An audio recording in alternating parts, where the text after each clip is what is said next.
your ship. Have you heard of the tragedy of the Haslab Razor Crest? Well, let me tell you about it. Come with me, toy fans. Hey toy fans, my name is Tony and welcome back to the Analog Toys YouTube channel. Around 18 months or maybe even 2 years ago, Hasbro introduced their first ever crowdfunding project, which was for Jabba's sail barge from the Star Wars Vintage Collection. And while I didn't make my thoughts known at the time, I simply could not understand how a massive global corporation needed to crowdfund any kind of toy project.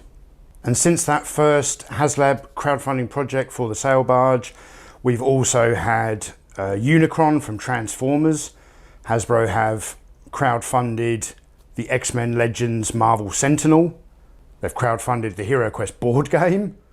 And most recently, the Star Wars Vintage Collection Razor Crest, which is obviously the hero vehicle in the new Mandalorian TV series, which is currently airing season 2 at the moment on Disney+. The funding campaign for this Vintage Collection Razor Crest kicked off towards the end of September this year and ended on the 9th of November. And collectors could pre-order the Razor Crest at a cost of $349.99. The company had a target of 6,000 backers, but due to the popularity of the TV show, they were actually able to get 28,304 backers of the Razor Crest. And with that many backers, Hasbro have managed to raise $9.8 million for this project. Why on earth did Hasbro need to crowdfund this project? They had a target of 6,000 backers. They reached 28,000.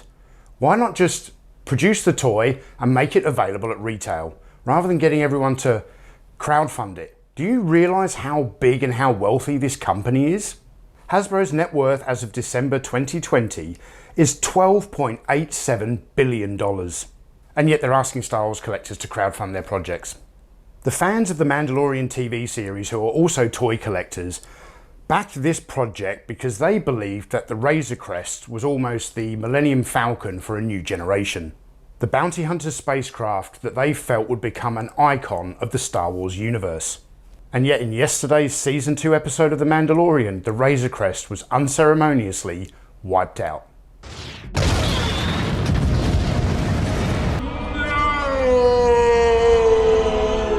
Now, if you believe I may be overcooking some of the reaction that these Haslab backers may have had to the events in yesterday's episode, then just take a look at these social media posts from the head of a prominent Star Wars collecting community.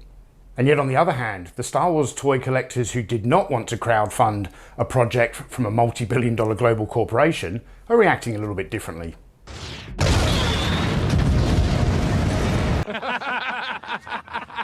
We are laughing. I am certainly not against crowdfunding projects. I recently published a video supporting a crowdfunding project for a new Action Force collecting guide. And just yesterday, a few hours before I heard the news of the Razor Crest, I also pre-ordered an Amanaman figure from Stan Solo. But neither Stan Solo nor the Blood for the Baron website who's creating this Action Force collecting guide, they are not global corporations worth $12 billion. They are independent toy fans trying to get small projects off the ground, projects that we can all enjoy. And before anyone wants to leave some kind of a sarcastic comment implying that I don't support the Razor Crest because it's financially out of my reach, then you have absolutely no idea the amount I have invested into my toy collection over the years. And I like to invest in vintage toys that are genuinely rare and hard to find. Not the kind of fake rarity and exclusivity which is just driven up by Hasbro's marketing strategy. To add insult to injury, these 28,000 backers who have put $9.8 million into the coffers of Hasbro are not expecting to receive the Razor Crest toy until the latter half of 2021, by which time it's just going to be a memorial to a destroyed Star Wars icon. But I'm sure that with the reappearance of Boba Fett's Slave One, the next Haslab project is most likely going to be some kind of legacy collection Slave One with extra interior details. And once they rake in several $1 million more from that project, they'll most likely unceremoniously wipe out the Slave One in the TV show as well. But if Hasbro doesn't crowdfund a Slave One, I think their next available option would be another one of those awesome play sets that they've been pushing out over the last couple of years. You know, the waste of plastic that is this bridge to nowhere, and an even bigger waste of plastic like these corridors. Well, I definitely think Hasbro should introduce one more play set for us in 2020, the Razor Crest Crater.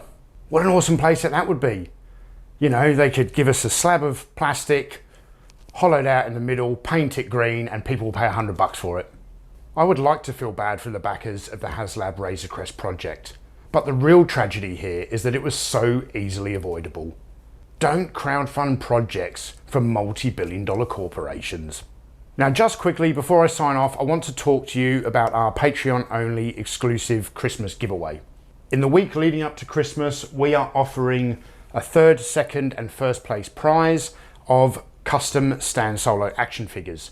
Third place is this custom Return of the Jedi droid on a card back. Second place is 2 Empire Strikes Back droids on card backs. And first place is 3 carded custom droids from Star Wars, along with a loose version of the Yavin Ceremony C-3PO action figure, which is just a gorgeous figure. And all you have to do to enter into this giveaway is to be an active member of our Patreon in the week leading up to Christmas.